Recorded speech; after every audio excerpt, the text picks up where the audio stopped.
第4回公開セミナーを開催させていただきたいと思います。で、本日のこの会議につきましてはですね、渡辺弘隆先生主催のユーラシア研究会の会合になります。で、現在、世界は分断を深めていると言えます。とりわけ、米中間の覇権争いは激しさを増しておりまして、サプライチェーン分断の可能性すら視野に入りつつありますと。で、今年のコンボールサミットではですね、サプライチェーンにおける対中依存度を減らす戦略について議論されるなど、中国への警戒感とともに、自国の経済安全保障に関わる取り組みを強化しつつあるとも言えますと。で、こうした中、日本としても自国の優位性を確保し、脆弱性を克服するため、サプライチェーンや重要インフラなどについて多角的な視点から施設の強化や制度の見直しを進める必要があると言えます。で、そのためには一帯一路構想などを通じて影響力を増す中国の地政学的意図を正確に見極めつつ、ユーラシア地域のグローバルサプライチェーンの今後について戦略的な方策が必要不可欠だと言えますと。で、そこで本日はこのテーマにふさわしい専門家の皆様をお招きしまして、重要に議論できればと考えております。で、また本日のセミナーですが、日本語と英語の同時通訳を入れておりますと。画面中央の地球儀のマークを押していただきまして、お聞きになりたい言語、日本語か英語を選んでいただければと思います。なお、本セミナーの後半には自由討論の時間も設けてありますので、ご質問もまた会議中随時受け付けておりますので、チャットあるいは Q&A に入れていただければ、適宜、ご質問に答えさせていただければと思います。それではここから議長の渡辺先生に進行をお願いしたいと思います。よろしくお願いいたします。はい、皆さんどうもこんばんは。本プロジェクトの、主査をやっております渡辺でございます。本日はどうぞよろしくお願いいたします。今日はドイツのベルリンにある文化外交研究所の、研究部長でありますチャクラボルティ先生に、講演をお願いしております。チャクラボルティ先生は本来ビジネスと文化と外交を結びつけたそういう講義を研究をもともとなされている方で、文化外交研究所、ベルリンの文化外交研究所の最も重要な役割を担っている方です。で、今日はヨーロッパのインド太平洋政策、私どものところでも少し扱ったりしておりますけれども、それについて広い視野からお話しいただけるようでございます。広範なグローバルな見取り図というのを出されるのも以前にも他の研究班の報告でもやっていただきまして大変好評を博しました。今日はそういう意味で日頃我々が国内でやっている議論とは違うような角度からのお話が聞けるものと思っております。高津さん、何分予定ですか？40分ぐらいでよろしいんですか？30分くらいで。マイク入ってません。25分程度でお願いします。25分ですか。はい。25分程度お話しいただきまして、その後、三船先生に15分ぐらい、それから土屋先生も15分でも、10分でも20分でも結構ですから、コメントいただきたいと思っております。それでは早速、チャクラボルティ先生のお話を始めたいと思います。どうぞよろしくお願いいたします。Thank you very much, Mr. Watanabe. I am very happy to be back again to talk to you about what has happened in the recent past, what with the Olympics boycott by some countries, and also this is the 20th anniversary of China's accession to the WTO. So on all those lines, we have very important issues coming up. So I'm going to put up my PowerPoint slides around which I will talk. I'm assuming you can see it. The title is China, geopolitics, and global value chains. And slide 2 shows the outline, geopolitics, China's geopolitics. Sorry, Professor. Slides. Yes. We cannot see slides. Are you showing it now? Yes. Oh, wait, I know what happened. Just a second. Hold on.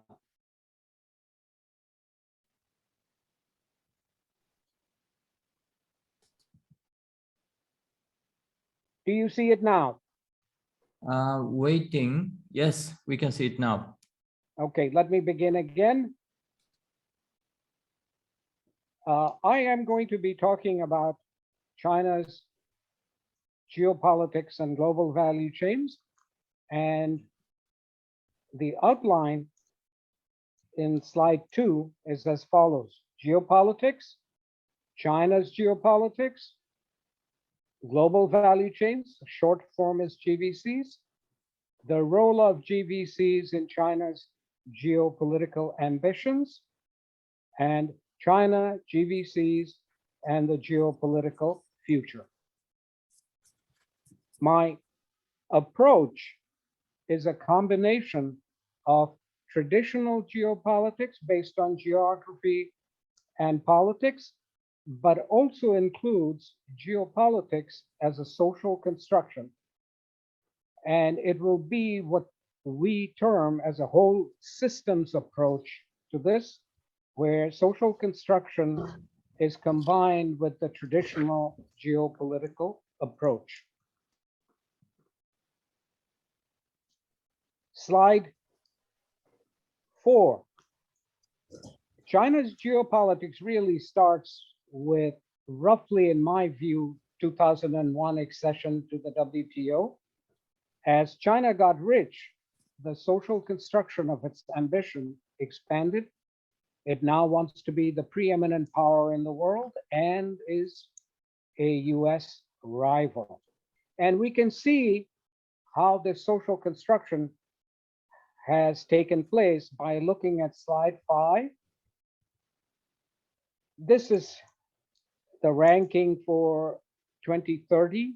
You can see that China dominates the world GDP using nominal PPP exchange rates.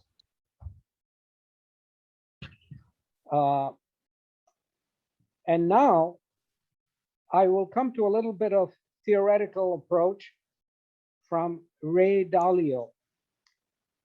Mr. Dalio looked at, he claims, over 500 years, and actually going back all the way to 2000 years ago and before, with Chinese dynasties and so on. And he says he finds that dynasties or empires generally last for a certain amount of time, and they follow a particular pattern, which is depicted here. That there's a new world order, peace, prosperity, and productive debt growth occurs. And then once they reach the peak, what happens is that there's too much debt and too much printing of money and credit, and inequality occurs, resulting in wars and trouble. And the result is eventually a political restructuring occurs, and the old world order gives way to the new. And he depicts this by showing the typical rise and decline by factors. He has 8 factors: education, trade, innovation and technology, output, competitiveness, financial center, military, and reserve status. And this is the typical pattern of growth and decline for each of these elements. And here is the United States, slide 8. You can see that in most areas, the United States is going on a decline, except for 2: innovation and technology and reserve status. And that reserve status is actually very important, because Dalio says that the reserve status is the last to change, and also in a new regime, the last to come up. Slide 9, you can see what the currencies are in terms of central bank reserves. And way around 2020 in the floor, you can see the slight black line. That's the Chinese yuan. I think currently it's about 2%, hasn't gone up. Slide 10. This is the picture for China. You can see two things here particularly. The military has gone up tremendously, and the red line, innovation and technology, has also started to take off. But I also want to point out to you, look at the floor. The black line, the reserve status, remains low. Next slide, number 11. You can see here how much change has occurred in the Chinese context in terms of education. Many have pointed out that the reason that the Soviet Union fell was that it went far behind the West in terms of education and technology. Slide 12. This is what Dalio says are behind the trade dispute and decoupling issues. The US complains of limited market access to China, that China supports many of its industries through guidance, resources, regulatory support, and in particular, the stealing of intellectual property. The US has therefore responded to this by altering what the Chinese are doing to try and get into their markets, but also going into their own version of what China is doing by closing American markets to the Chinese. Slide 13. Here is what I already told you. The share of central bank reserves, US dollar at 51%, and you see way at the bottom, China at 2%.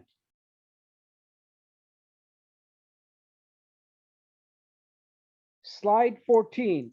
However, Dalio points out some very important features which are hidden by these currency numbers. China has very good economic characteristics to support a reserve currency, largest share of world trade, although that's not quite true, as I will show you with the recent figures. Currently, the EU is the biggest. Its economy is roughly tied to the biggest. It has managed its currency to be relatively stable. Its reserves and its other strengths are large. Currently, I believe its reserves are around $4 trillion, although this fluctuates over time. Also, it doesn't have the 0% interest rate, negative real interest rate, and the printing and monetization of debt problems. It, however, does have a domestic debt problem. The last paragraph is very important to understand. However, China is a relatively close country in terms of currency, and that is not going to change in the near future, and that will continue to hold back its strength as a reserve currency. People just don't have faith in the Chinese institutions, financial institutions, and the yuan. Slide 15. Dalio says, history has shown that whenever currencies are not desired, they're sold off. And so theoretically, the US dollar would give away to another currency, just as the British pound gave way to the US dollar. However, it doesn't look like there's a substitute currency yet. But he points out that even though there might not be a substitute currency, what may happen is that investments go into other areas, gold, silver, stocks, property, etc., making the dollar very shaky. Another way of looking at it also is, I'm not going to show you the rest. I'm just going to show you the first page here, slide 16. I have a list of 60 banks, the top 60 banks. Many Chinese banks are there. I just wanted to show you that in the top 5, you have 4 Chinese banks. Another sign of their economic and financial strength.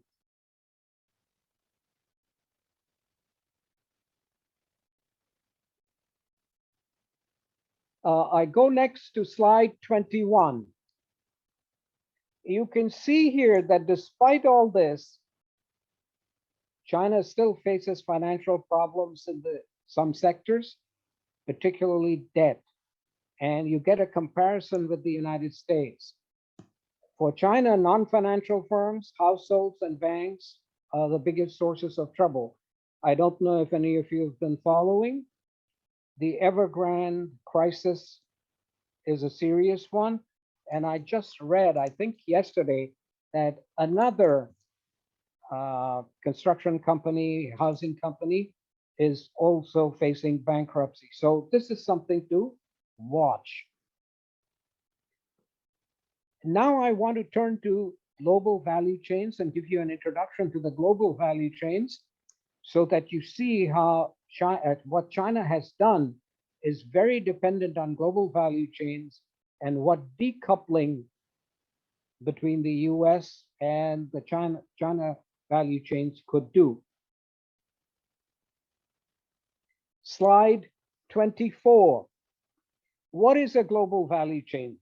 Very briefly, it takes raw materials and services inputs, and by manipulating them around the world as parts and components and semi-finished goods, it creates the finished goods for exports or for local consumption.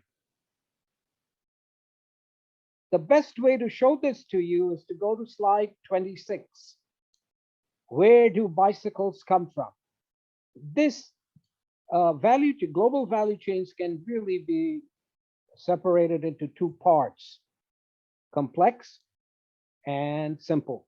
This is a fairly complex global value chain. You can see that many parts come from many different countries, and it has to be put together in the finished good. You can see a more complex chain with slide 27. This is a more complex bike, and putting it together is quite a complex operation, as you see so many different countries working there. Now, in order to understand how this works and what China is trying to do, we have to go to the next slide, which is called the smile curve. You can see that the center is the manufacturer there in the smile curve, as it's called, but the manufacturing is the least value adding part. On the right, post-manufacture, and on the left, pre-manufacture, is where all the value adding takes place. So consequently, and not unsurprisingly, China wants to try and move up on both the left-hand side and the right-hand side to avoid what's called the middle income trap. Now, in the next slide, I will show you a simple global value chain so that you can understand this issue of going toward the high value adding areas. The next slide, 29, is a suit made in China and sold in the United States. I ask you to look first on the right. You can see that manufacturing is only 9% of the costs, but invisible assets related to intellectual property, services, profits, and so on constitute 91%. And if you go to the left, you can see the cost breakdown by country, where most of the cost comes for the US, and therefore the value also accrues to them. Now, of course, this is a simple value chain where most of the manufacturing is done in one place. In complex value chains, it becomes more difficult. And I want to show you the chip manufacturing area where China is very concerned, because the United States is trying to prevent it becoming self-sufficient in it by showing you how complex it is. Slide 31. Follow the steps with the numbers 1, 2, 3, 4, 5, 6, 7. Starting with the initial cutting into wafers all the way to the final customer product. You can see what a complex operation this is, that it crisscrosses the world before it ends up in number 7. And a lot of it is controlled by the US, Japan, and Western Europe. You can see this in slide 32 to an extent, where China is trying to create more patents so that it has control over high technology areas. And you can see in slide 33 how important global chips are in this high technology area, and why China wants to now also become important in this area, and how and why the United States is trying to make sure China doesn't become important in this area. Another point to note on this also is that current estimates are that China is about 5 to 10 years behind in this area, but it is spending enormous amounts of money to increase its capacity. I next bring you to the EU and the issues the EU faces with this decoupling. You can see from the statistics here that in 2019, the EU was the largest economic world trader, including both exports and imports. Slide 36. The EU is very concerned about this decoupling occurring along 4 different lines: macro decoupling, which is political and financial; trade decoupling, supply chains and critical inputs; innovation decoupling, research and development, also very important, standards; and digital decoupling, where data governance in particular becomes very, very important. So in slide 37, we come to the problem that the Europeans face, that if there's a dual system, it becomes very expensive. And to an extent, you might get flexible architectures where you can swap out different parts from one system to the other. But not all industries would allow for this. And if you look at slide 39, you can see the reason this is happening. China is decoupling for 2 major reasons: what it considers to be strategic industries, and 2, high technology. And sometimes they are both. And here you see the 2025 plan aiming at substitution, and how much of this is being reserved for domestic manufacturers. Slide 40. So the Europeans are facing what they call 3 different classes of businesses while operating in China. Business class, which China welcomes. Economy class, where they are not very important. And then the cargo hold, or ones that they want to get rid of. And these are generally the high-tech and strategic interest industries. And they are trying to squeeze them out of the Chinese market through various protection mechanisms. And you should remember that protection doesn't mean just tariffs. There are also non-tariff ways of protecting.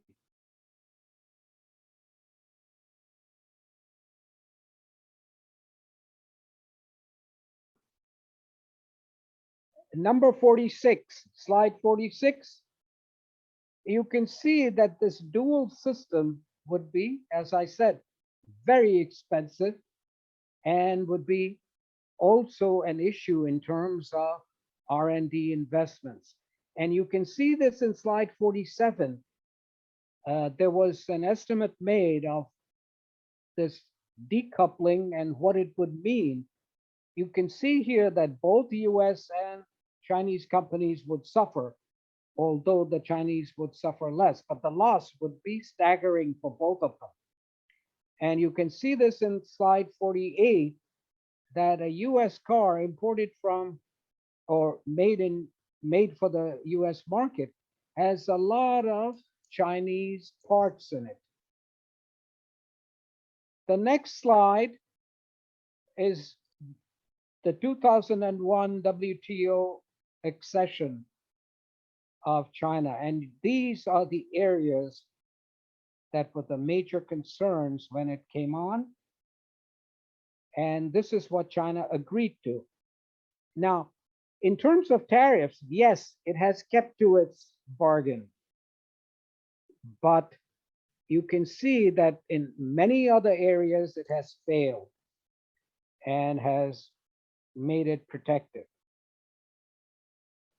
This decoupling now is going on apace, so I want to consider what the results would be with decoupling. Slide 52. This shows you the geography of international basic knowledge flows. China is still poor in terms of the basic knowledge flows compared to the more advanced countries, and therefore closing off would have very serious consequences for its development.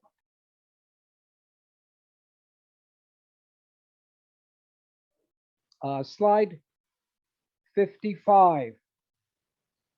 Here you see rankings of China in terms of innovation inputs, outputs, and you can see that it is not the top country. And again, closing off would create trouble. Slide 57 gives you an overview of China rankings in these areas of knowledge and technology. And you can see in the last two in particular that infrastructure and institutions are the biggest cause of worry because they are not transparent, they are not open, and so on.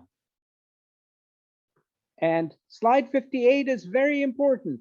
A recent IMF study showed that the average productivity of the Chinese across several different industries is only 30% of the more advanced countries.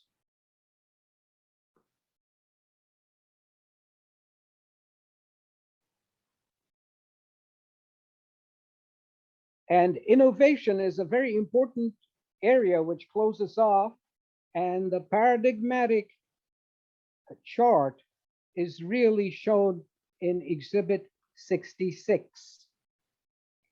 Here you see growth in total factor productivity on one scale, and on the other, growth in intangibles investment. And you see the countries which spend on intangible investments, that their growth tends to be much higher. And China would be giving a lot of this up if it closes down through a dual system.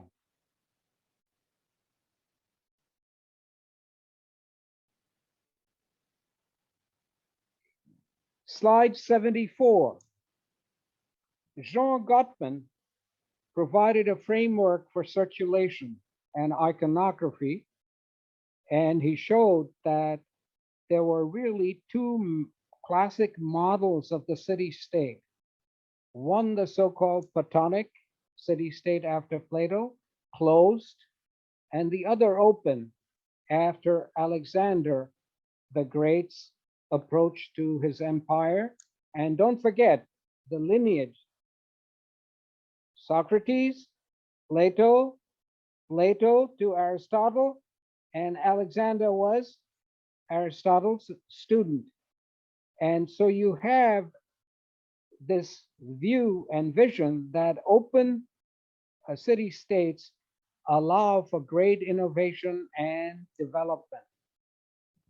And because China is now creating all these kinds of issues related to decoupling, you see that neighbors are also starting to rearm themselves.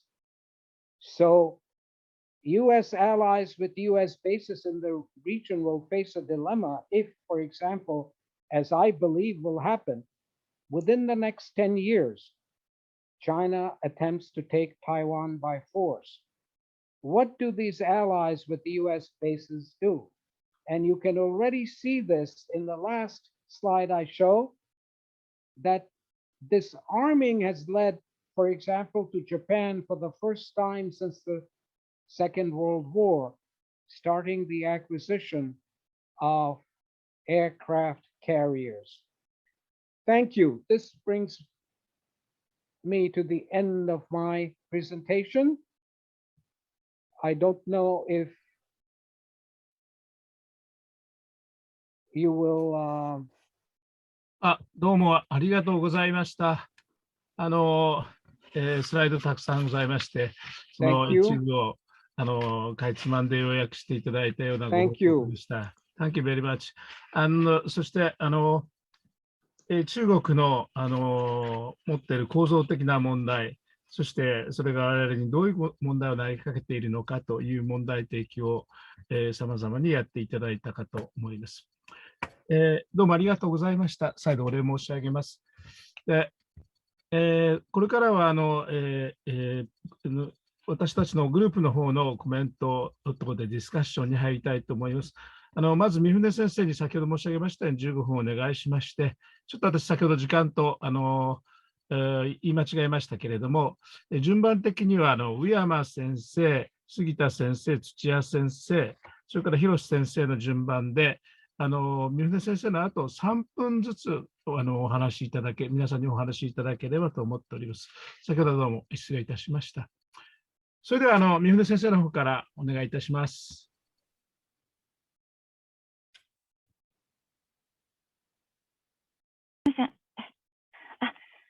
どうも皆様こんにちは。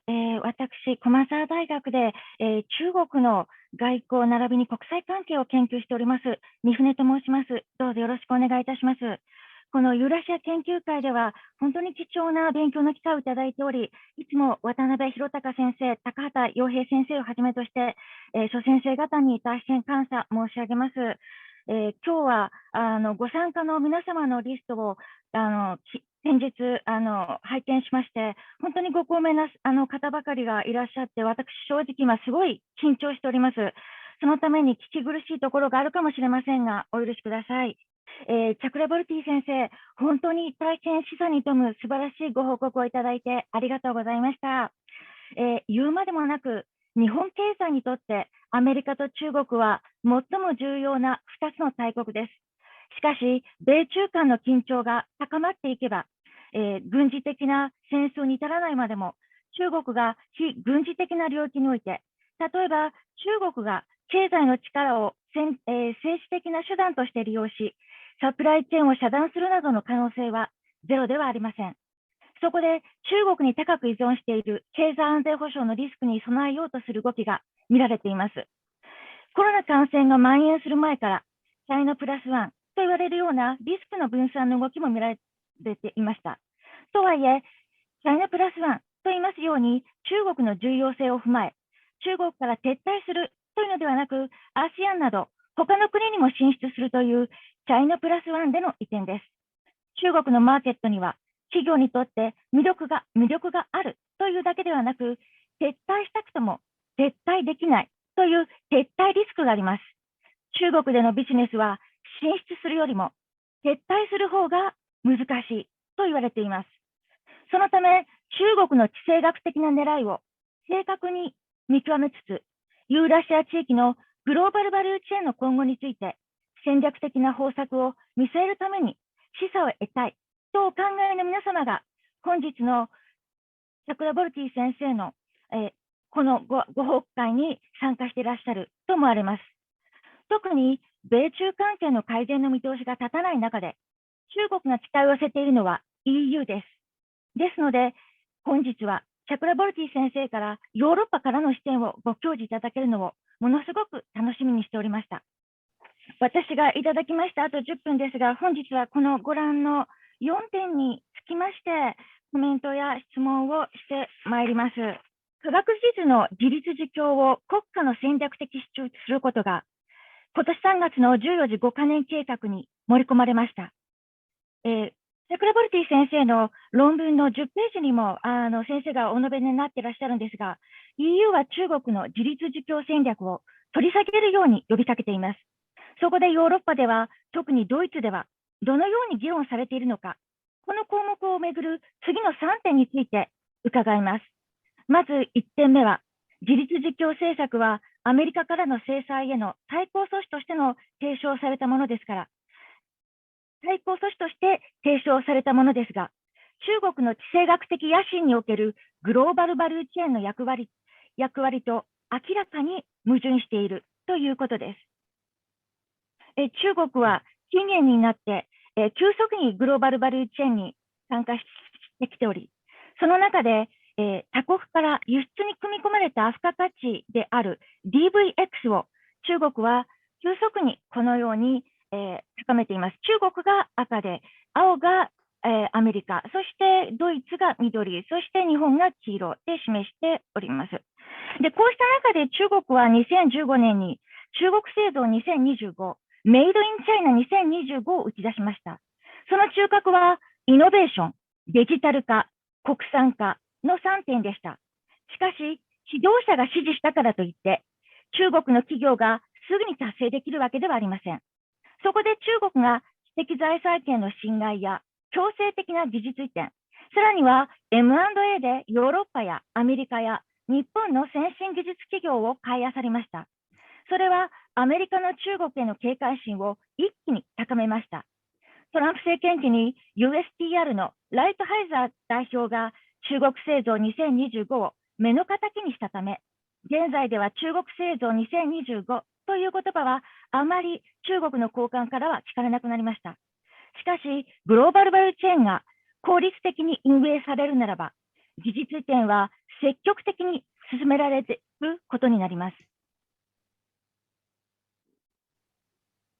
つまり、技術実況の政策は中国の地政学的野心におけるグローバルバリューチェーンの役割と明らかに矛盾すると言えるのではないでしょうか。次に2点目です。2点目は EU の視点です。中国の経済発展は急速に拡大したグローバルバリューチェーンに積極的に参加してきたことによって実現しました。グローバルバリューチェーンにおける中国の役割を強化すること、そのことこそが中国のメリットになるわけです。しかし、中国がアジア周辺国との分業を縮小する方向に進めば、中国の影響力を低下させることになります。EU は中国が自立自強の政策をやめるようにと促していますが、中国からの付加価値の比率が低下すれば、アジアの地政学にとっては望ましいのではないかと考えます。そのような視点は EU にはないのでしょうか。3点目です。世界のサプライチェーンにおいて、中国は圧倒的な存在感を見せています。しかし、中国が知的財産を生み出す力は、アメリカやヨーロッパには及びません。中国が自立自強が実現すれば、経済面だけではなく、地政学的な面でも中国が失うものは大きいというのではないでしょうか。次に台湾問題に移ります。コメントは3点あります。1点目です。チャクラボルティ先生は結論で台湾有事を指摘なさいました。中国にとって台湾へ武力侵攻しようとしたら、1回だけで成功しなければならないですよね。だから、現実的な問題として考えるならば、有事が起こらなくても、台湾が一つの中国政策を外れようとするなど、挑発的な行為をする場合、例えば先週なんかオードリー・タンさん、それされてましたよね。アメリカ側がそれに気づいて、民主主義サミットで止めていましたが。で、それに対して、中国が報復措置としてサプライチェーンを遮断することも場合によってはあるということです。その上で、一旦台湾有事が起きれば、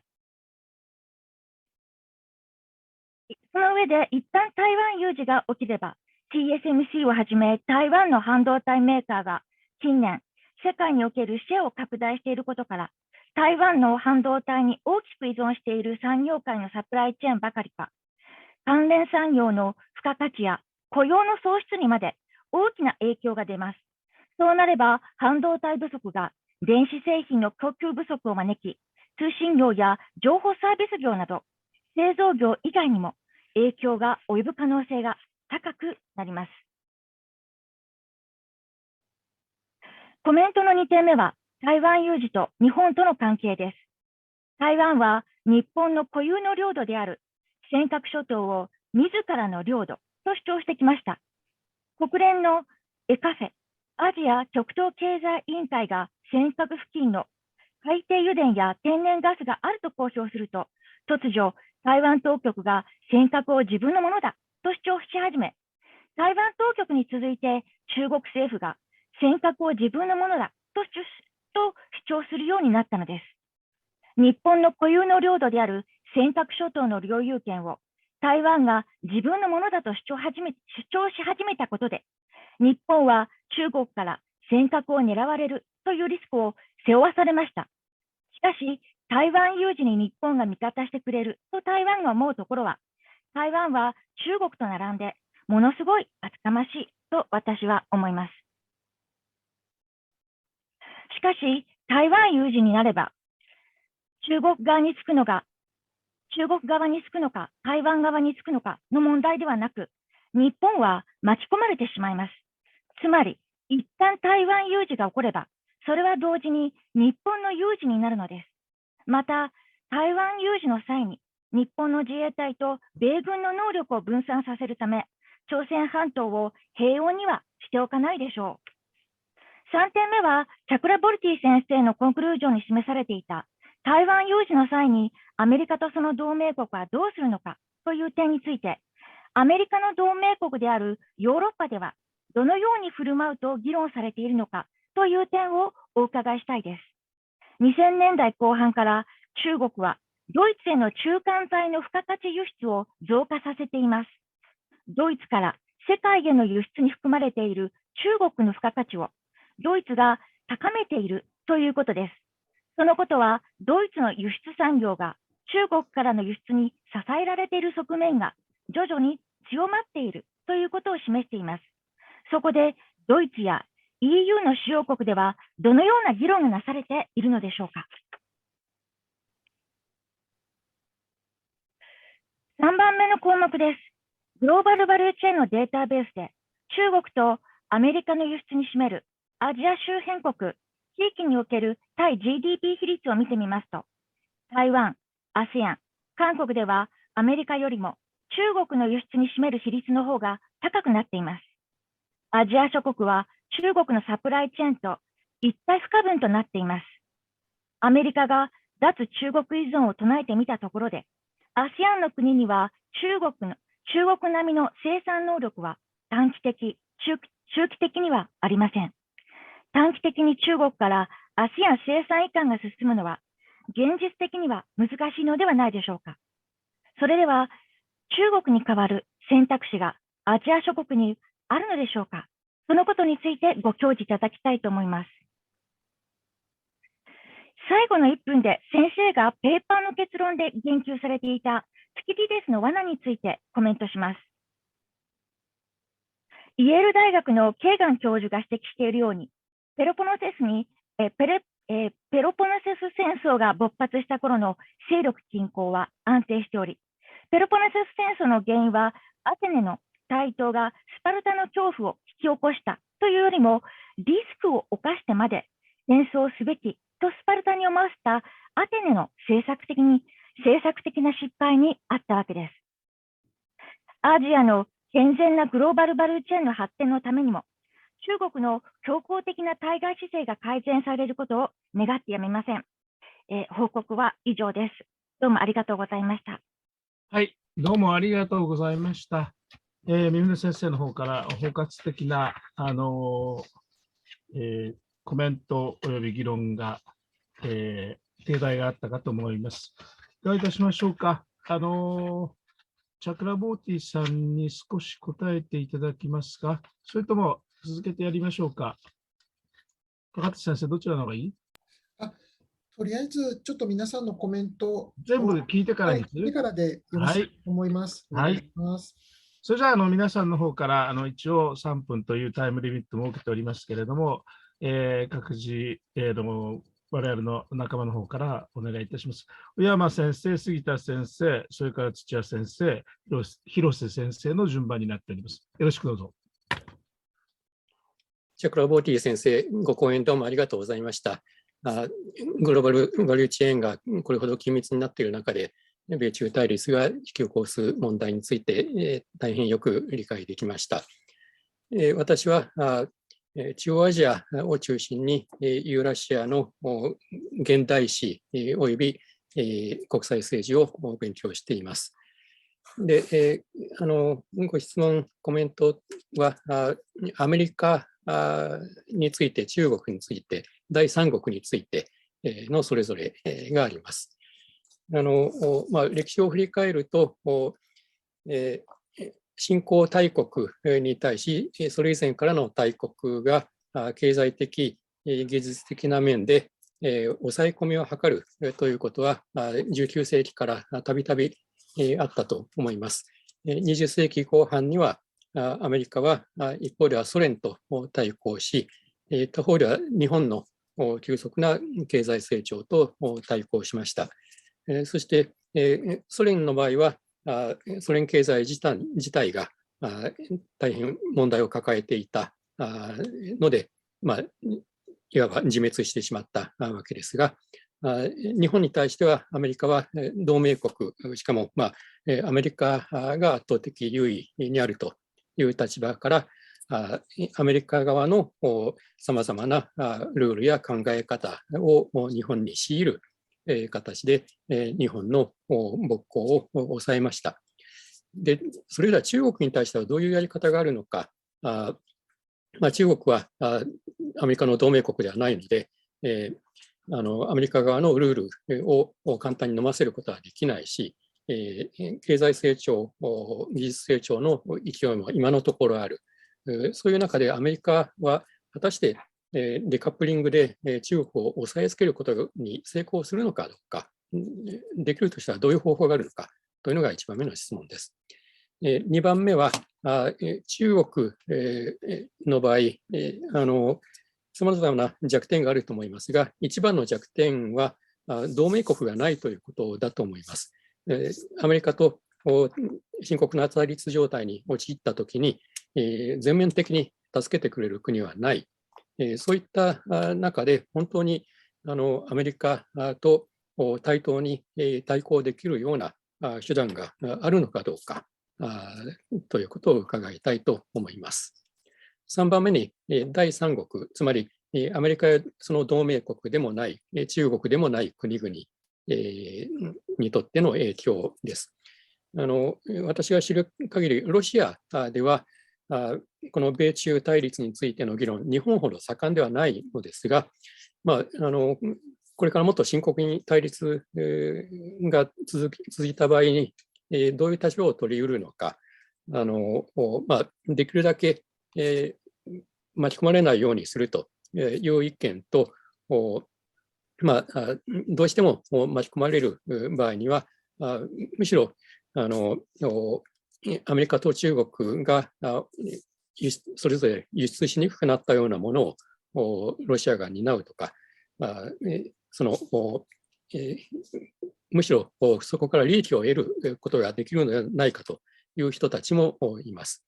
チャクラボーティ先生のお考えでは、第三国がこの米中対立の中で、うまくやっていく方法、損失を少なくする、もしかしたら利益を得る方法というのはあるのかどうかということを伺いたいと思います。ありがとうございました。以上です。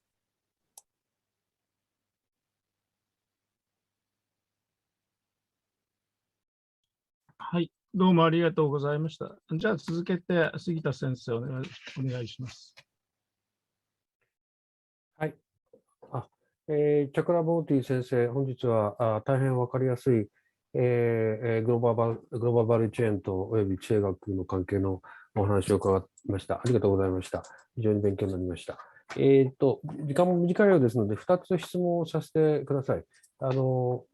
ちなみに私はジャーナリストですので、ある意味ジャーナリスティックな質問になるかと思いますけれども、ご了承ください。一つはですね、中国が考えているサプライチェーンというかディカップルにおけるところの中国の、いわゆる経済圏についてですけれども、この経済圏といってもですね、やっぱりそれぞれの国同士の貿易なり経済的な連携ということになりますので、やはりそこには何らかのですね、いわゆる、秩序、国際秩序、あるいは自由で開かれた国際秩序というものがあった方が、中国とチェーンで結びつこうとしている国々も、いわゆる中国を信頼してですね、そこで貿易なりサービスの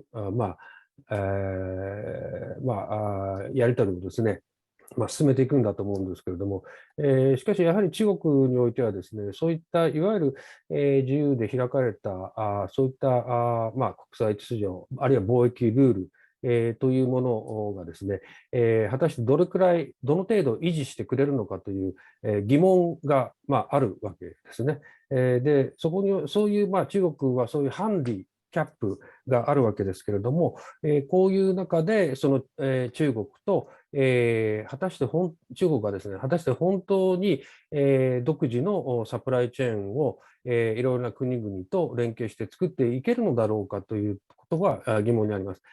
これはすでに東ヨーロッパの国々などでやはりですね、中国に対する懐疑的な見方が最近強まっていることが一つのサインかなというふうに思います。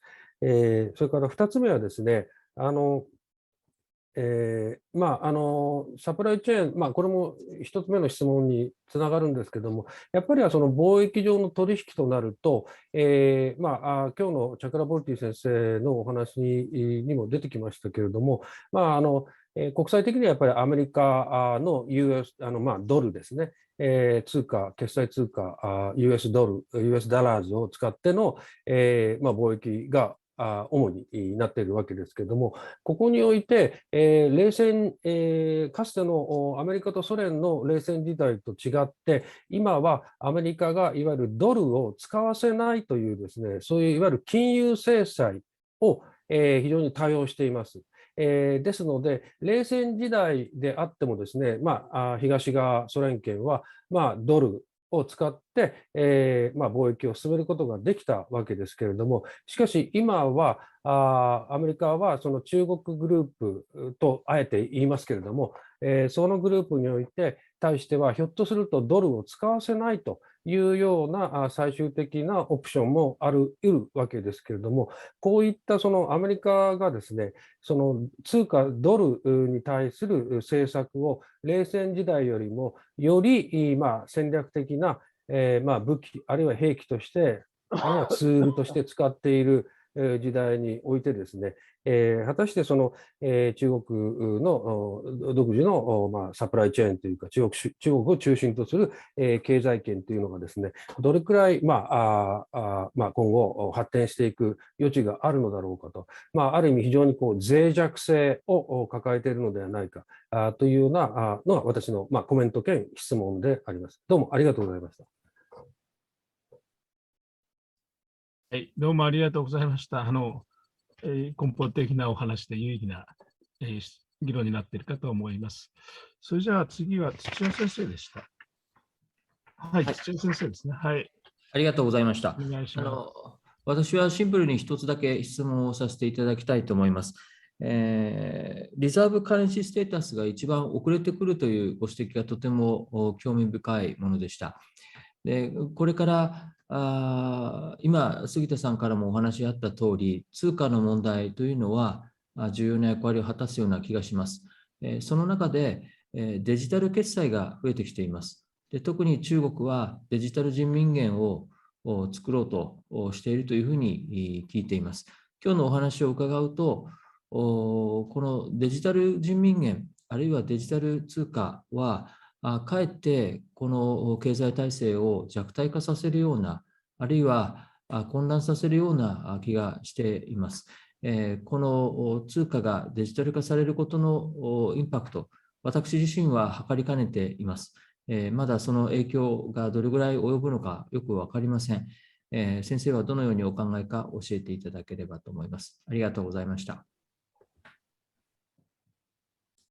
はい、それでは、広瀬先生お願いします。どうも土屋先生ありがとうございます。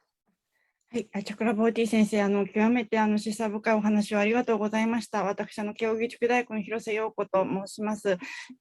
旧ソ連を中心とした国際政治を専門としております観点から一つ伺いたいと存じますが、2014年にロシアがクリミアを併合して以後、欧米がロシアに対してさまざまな形での制裁を強めております。でそれによって、それまでロシアはソ連時代を通じて武器というのは主にその国内、ちょっとソ連解体後はソ連圏内で調達するということをやっていたわけですが、ウクライナから部品などが調達できなくなりまして、であと若干その欧米からも部品を調達していたんですけれども、それもできなくなりまして、軍事および宇宙の分野で非常に大打撃を受けることになりました。そして結局立ち行かなくなりまして、多くの部品を中国から輸入するということになって、現在に至っております。でそう考えますと、中国が世界の大きな軍事潮流を握っているということにもなりますが、そんな中で他方で最近バイデン政権が主催した民主主義サミットというものがございましたけれども、そのような潮流からもですね、米中対立がその世界の民主対反民主の冷戦的な世界の二極文化を招いているようなことも感じます。でそのようなことから制裁がこの中国の軍事的、そしていろんな商業的立ち位置をより強めているのではないかということと、あと民主反民主潮流について、どのようにお考えになるかということについてご意見を伺えればと思います。よろしくお願いいたします。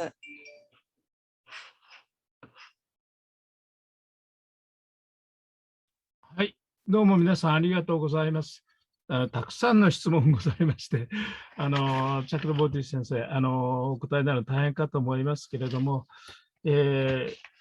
どうでしょう。先生の答えやすいところからまずお答えになっていただければと思います。一つは私、司会者でございますけれども、私自身がヨーロッパのことに関して、Okay. Let me take a stab at answering as many as I can. I will start out by saying that many of your questions were already things I had thought of in preparing my presentation and paper. To give you an example, I started out with 350 slides. And out of those 350 slides, I brought it down to the number I have shown you. So let me start out by pointing out to you something that happened in the Sparta Athens War, since the Thucydides trap has been mentioned. There was a small town which had remained neutral and tried to remain neutral in this Athens-Sparta war. And the Athenians came to them for a discussion to tell them that they must pay tribute or provide men to fight for them. And in the discussion, they made very famous what Thucydides wrote. They said, and I'm sure all of you know this, the strong do what they can, the weak do what they must. I believe the townspeople were named Miletans. The Miletans decided to remain neutral and not support the Athenians.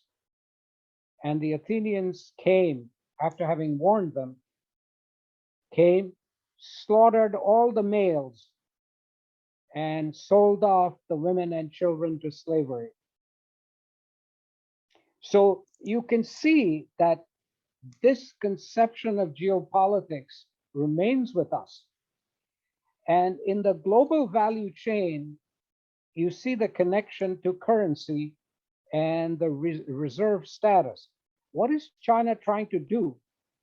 Through its dominance of the global value chain, it is really trying to create a quote unquote Chinese worldview where all trade would take place in the yuan, and therefore you would face Chinese sanctions if you did not toe the Chinese line. Take, for example, what China has done with Australia and I think Lithuania or Latvia in terms of trade sanctions. To an extent, because its reserve power is still not great, it does not have any choice. But if you go around the world, and particularly in the Asian region, you find most of the nations say, in terms of trade, they prefer China to the US because that's where the markets are and that's where most of their connections to the global value chain occurs. But in terms of military support and agreements, they prefer the US. Now, if you look at it along those lines, you can also see what the EU report of business in China recommended, and I'm answering one of the items of Dr. Mifune directly here. They said clearly in their recommendations, I think it was number 1, stop this attempt to become totally independent of the rest of the world. That global trade and the global value chain depends on a kind of network where different parts of the world support each other. Now, I've seen many studies regarding the reserve currency. Some claim that it will take another 15 years or so in order for this to change. But I want to point something out to you. The recent agreement, I think 2019 or 18, that was signed with Japan leading the way of what originally was the Pacific Trade Area Agreement and now has a little bit different name. I think it's now CPCCC or something like that. China has now said it wants to join. But if China joins, because of the experience with the WTO, everybody knows how China has used the agreement for its own benefit, they have made a very strong case that China would have to agree to all the conditions for joining us. And one of the major conditions is transparency in its industries and trade, and very importantly, in its finance and currency. I'm not sure that China, at least in the near future, is ready to open up to such an extent as would be required for it to become a reserve currency. I just don't see that happening. And secondly, everybody is wary about the military aspects. Now, one of the questioners asked or made a statement that China didn't seem to have a lot of friends or allies like the US does. Actually, the BRI, the Belt and Road Initiative, and the global value chain takes that into account, that if you become dependent on China, you will be, I won't say forced, but there is a great incentive for you to toe China's political line. And that is also an issue. My own feeling is that President Xi is now 68. And I think he wants to go down in history as the equal of Mao and Deng. And he feels that the only way to do it would be to, quote unquote, reunite China in all its parts that they claim belongs to them, and make China a global power. And I think he wants to do that within the next 10 years, given his age, health, and so on. So I think the next decade is going to be very troublesome, both for that region, but also for the world in general. And yes, I think decoupling is going to go on apace, particularly in the high technology industries, but this decoupling will also be accompanied by cooperation in selected areas. I hope I have answered most of the issues or questions that have been brought up. Feel free to ask any related questions or issues. By the way, I should tell you that most commenters who have looked at the Thucydides trap and the history of roughly 16 or 17 such cases in history don't think that the China-US case has come to that level yet. Okay, anybody else want to respond?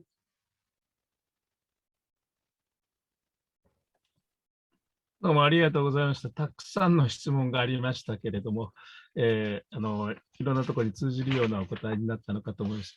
一つ私、先ほどの。Can I interrupt you, please? And I just want to make can I just interrupt you to make just one quick comment? I think the real issue that's coming up in the next decade is if the Chinese try to take over Taiwan, what does the world do? And if you look at what happened in the Crimea, that is kind of a precedent regarding what the world did. No military intervention, but sanctions. And what does that mean? Can sanctions be put on China, considering how it is part of global value chains? I don't know. Go ahead.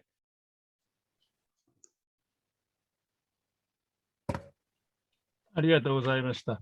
一つ質問にもありましたけれども、私の方からもう一つ加えさせていただきますと、EU の中国への対応というのがどういうふうなものであるのか、EU ないしヨーロッパ、西ヨーロッパ中心ですけれども、これについてですね、先ほど質問もありましたけれども、私は特にドイツを見ておりますと、ドイツはメルケル時代も含めて、中国に、我々日本から見ますと、ヨーロッパの中でもまた中国に親しいかなと、特に経済外交ということを強調して中国に接近しているのかなとよく言われておりましたし、多くの人はそう思っているわけですけれども、ドイツは西ドイツの時代から、いわゆるブラント外交で、接近して変えていく、デタント政策ですね、オーストポリティックの、そういった、それはヨーロッパから見ますと、それこそまさに冷戦の終結に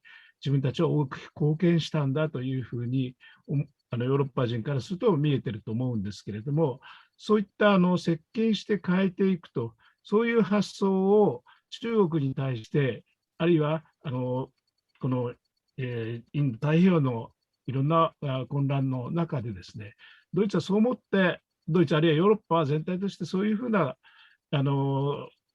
観点から中国やインド太平洋地域に接触しているんでしょうか。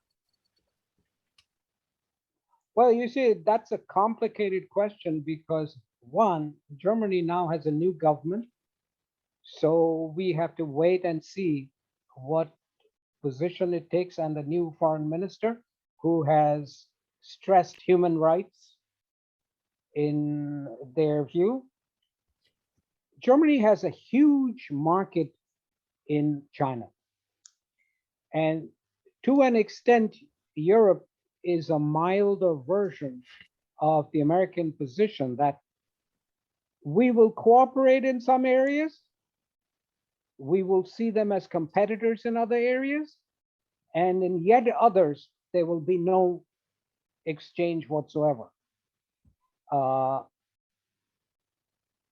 don't know if you know that in December, this past year, China and the EU concluded an investment treaty. However, it doesn't look like that investment treaty is going to go anywhere because of all the trouble related to the Uyghurs, the Xinjiang problem, the Hong Kong problem, and so on. And so you see that it's not just trade and economics, but also politics has become a huge issue in these discussions.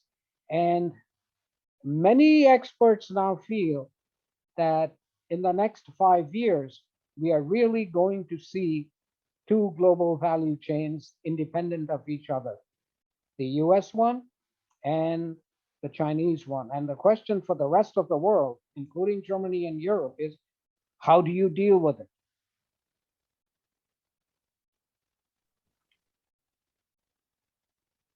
はい、皆さんの方からいかがでございましょう。我々のグループの方の仲間の方からはいかがでございましょうか。まずは追加の質問ないし、反論といいますか、議論がありましたらお願いいたします。杉田さん、どうぞ。じゃあ、もう一つ追加で質問してもよろしいでしょうか。どうぞ。Sure. Yeah, all right, thank you. ですね、今日は中国の問題としていろいろお話にされましたけれども、アメリカのですね、トランプ政権からバイデン政権に変わりまして、中国政策もですね、よりサプライチェーンに、フォーカスした、政策が打ち出されています。一方ですね、バイデン政権はやはりトランプ政権に比べると、例えば中国共産党に対する姿勢などで、ちょっとソフトになっているように思います。バイデン政権のこの1年間のですね、対中国政策を見てですね、チャクラボーティ先生は、どのように評価されますでしょうか。非常に的を絞ったいい政策をしているというふうに判断されますか、それとも全く足りないというふうにお考えですか。具体的には何をもっとすべきだというふうにお思いですか。以上です。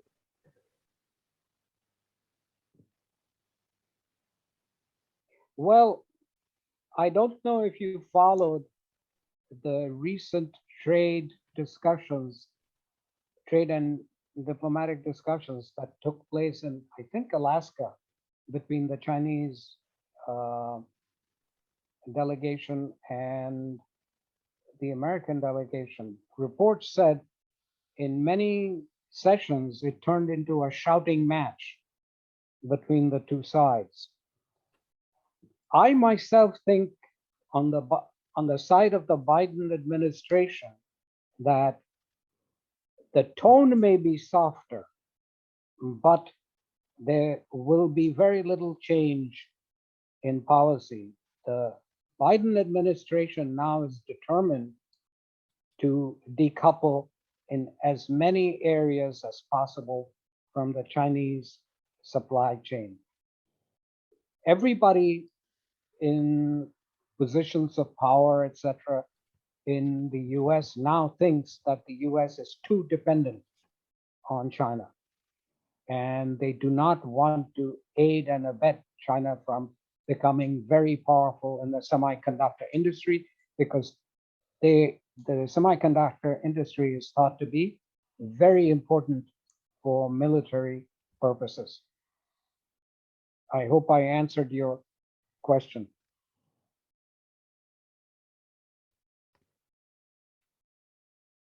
よろしいですか。はい、ありがとうございました。はい、それでは視聴者の方からのご質問やご意見を受けたいと思いますけれども、いかがでございましょう。手を挙げていただくなり、ご自分で本にしてお話になっていただくなりでも結構でございます。いかがでしょうか。どなたか。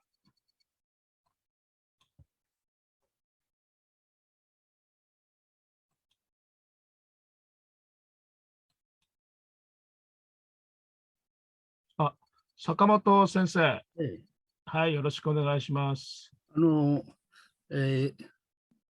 うもありがとうございます。先ほどの杉田さんからのご質問がありましたけども、アメリカはなぜこの段階で中国の金融制裁をやらないのか。ドルの取引が世界を支配している段階で、中国のドル取引を抑えれば非常に有利なアメリカにとって状況になると思いますけども、なぜやらないんでしょうか。そのリパーカッションが大きすぎるんでしょうか。よろしくお願いします。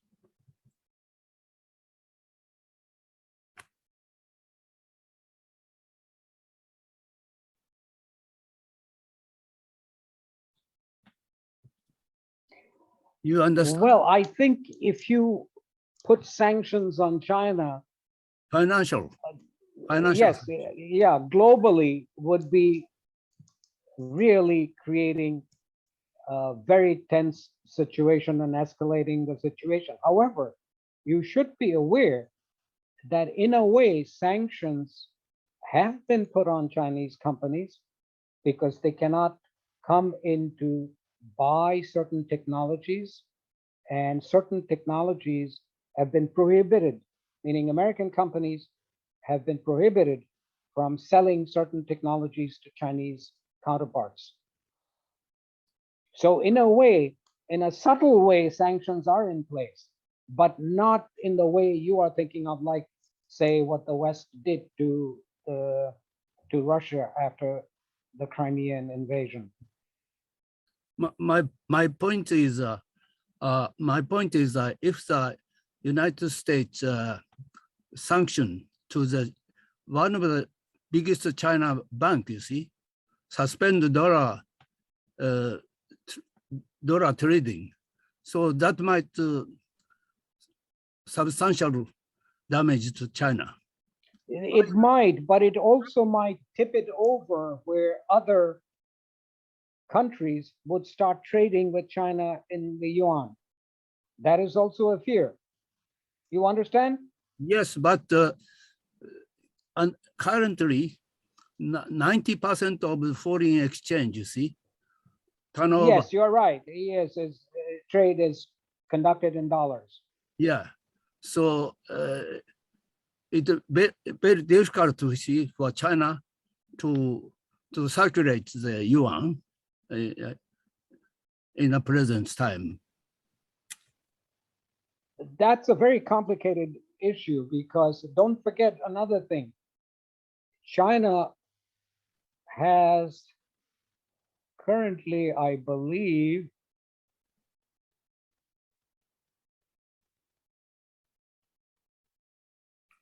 I'm not sure of the exact number since they changed over time. I know it's over 1 trillion.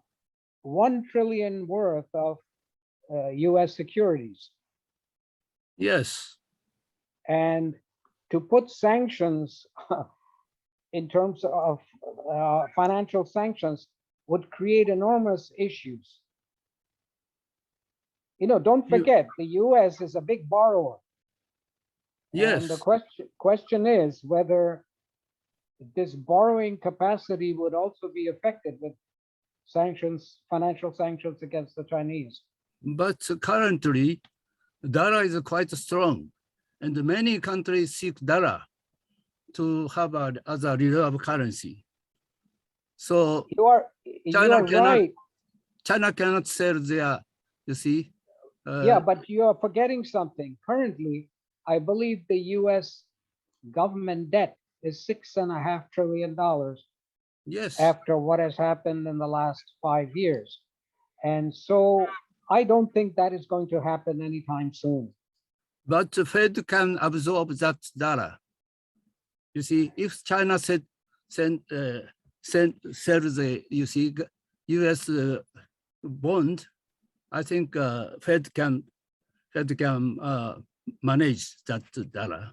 I am not so sure. You see, it's an interesting suggestion, but don't forget, it would also be a declaration of war. Okay. Okay. Okay. Thank you for your question. Yeah.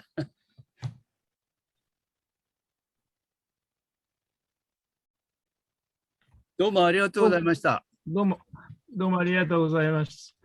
一つ視聴者の方から Q&A で質問が来ております。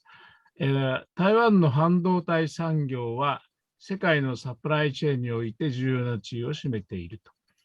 Yes. 質問これからです。台湾は、CPTPP への参加を申請しました。日本の岸田総理はそれを歓迎しました。一方で、日本の重要な経済パートナーである中国も参加申請をしました。米中関係、そして両岸関係ですね、台湾と中国との関係の緊張を背景にして、日本は台湾の加盟を実質的に支援するのでしょうか、した方がいいのでしょうか。この辺の質問が来ております。CPTPP の参加、それに対する、中国と台湾の対応、参加申請ですね。で、これをめぐる日本の対応、どういうふうにあるべきでしょうかという質問です。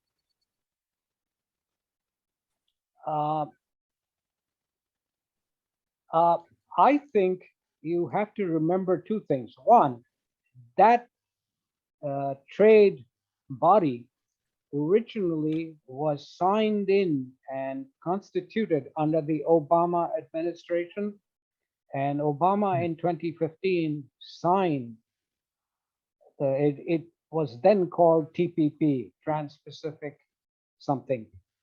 And once Trump came in, one of the first things he did was take the US out of that TPP agreement. And I think it's a wonderful thing that Japan has done, taken the lead in creating this body.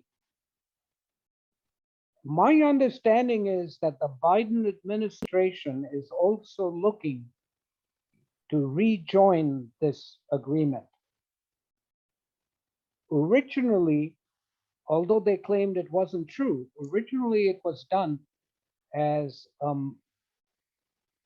move and bulwark against China and its global value chains. But now, I think both Taiwan, US, and all three, Taiwan, US, and China should be admitted, but the body, and particularly Japan, should pay attention to what happened with the WTO agreement, that China agreed, but really did not follow. As many said, they obeyed the legal agreement, but did not follow the spirit of the agreement. And if you go and look at the hearings that were held this year on the 20th anniversary regarding the continuance of China in the WTO, all the comments made it very clear that they wanted China to change, become more transparent, and not be so protective of its industries. I don't know if many of you know the term SOE, state-owned enterprises. These are state-owned enterprises which are also independent, quote unquote, and therefore they don't fall under the rubric of the WTO agreement. And China can support them and protect them in various ways. But you should also note that, particularly under Xi, what's happening is that all these SOEs and many Chinese companies now require members of the Communist Party to oversee their boards. And that is a big issue if you're going to join trade bodies. I hope I answered your question.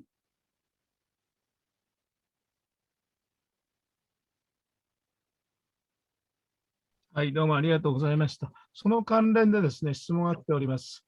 それはまた私の質問でもあるんですけれども、利根立さん、日系の利根立さん、いつも参加していただいていますけれども、EU は中国に影響を及ぼすために CPTPP に加盟すべきだと思いますか。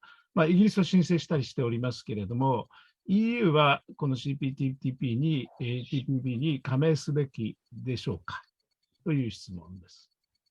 どう対応すべきでしょうか。 The short answer is yes. Yes. I would think the EU should, and I think in the long run it will. And the question then you have to ask yourself is, you see, when these other players come in, you have to pay attention to what they do to that organization. Like after China joined the WTO has never been the same. You have to be careful that the way it's run now doesn't become something else after these other players join. And that is something I think the Charter and the current members need to pay attention to. Remember, many of them are not as big economically, and therefore they may be pushed aside.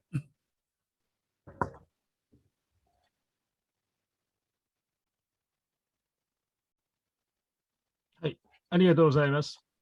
他にございませんか？もしなければ、もう一つ私の方からも質問させていただきたいんですが、ヨーロッパから見て中国の問題というのはもう一つ、先ほどちょっと出ましたけれども、中国とロシアの接近というのがあろうかと思います。中国のパートナーは、同盟国は少ないというふうな話も先ほど出ましたが、中国とロシアが戦略的なパートナーとして接近の傾向にあると。で、これに対して、2年ほど前にマクロン、フランスの大統領は、新しい欧州共通の家とかっていうものをロシアに提案して、ヨーロッパとロシアがもう少し距離を接近することによって、逆に中国とロシアとの間を裂こうと、距離を離そうというふうなことを考えたのではないかというふうにも解釈されたりしていますけれども、ヨーロッパは中ロ関係に対してどういうふうな見方をしているのか、あるいはその今後の対応をどうしようとしているのか、その辺のことをお聞かせ願えればと思います。Well, that again is a complicated view because currently the EU is very embroiled in what is happening in the Ukraine and whether there's going to be another small-scale war. And if that happens, what does the EU and NATO do? Very clearly, sanctions this time will not be enough. That's one side. The other side is Russia and China are getting together because your enemy and my enemy, if they're common, we can band together. But don't forget something. In 1969, for I think about 9 months, China and the former Soviet Union fought a war on the border. And in that war, China lost a battalion. So I don't know how common this interest is in a union between Russia and China. Don't forget, Russia is really not that important to China. The EU is much more important, firstly as a market, and secondly because of its strength in terms of world opinion. I hope I answered your question.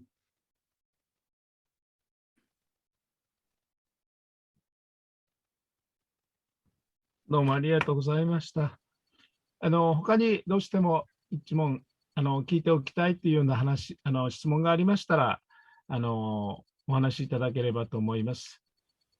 いかがでございますか。それでは時間も少し超えておりますので、この辺で今日はお開きにしたいと思います。今日はチャクラボティ先生、どうもありがとうございました。ヨーロッパからの、しかも広い枠組みからの中国に対する、またアジア全体に対する見方、特にグローバルバリューチェーンということをキーにしながらお話しいただきました。我々にとっても非常にヒントのたくさんあるインセンティブなご報告だったと思います。どうもありがとうございました。それから皆さん質問されたり、May I just say a word? I've really enjoyed my two appearances in front of you. I think you do very good work. I don't know if I told you, I have actually gone to your website several times in the past 6 months and read many of the presentations and articles and been very impressed. Particularly offhand, I remember Mr. Watanabe's articles, not here, but in another journal, I cannot remember now, on cultural diplomacy and Japan's cultural diplomacy in several different places. So I think you all are doing very good work, and I hope to be in touch with you in the future. Thank you. どうもありがとうございました。皆さんどうぞ引き続き今後ともよろしくお願いいたします。視聴者の方々も最後までお付き合いいただきましてどうもありがとうございます。またいろんな企画を考えたいと思いますので、今後ともどうぞよろしくお願いいたします。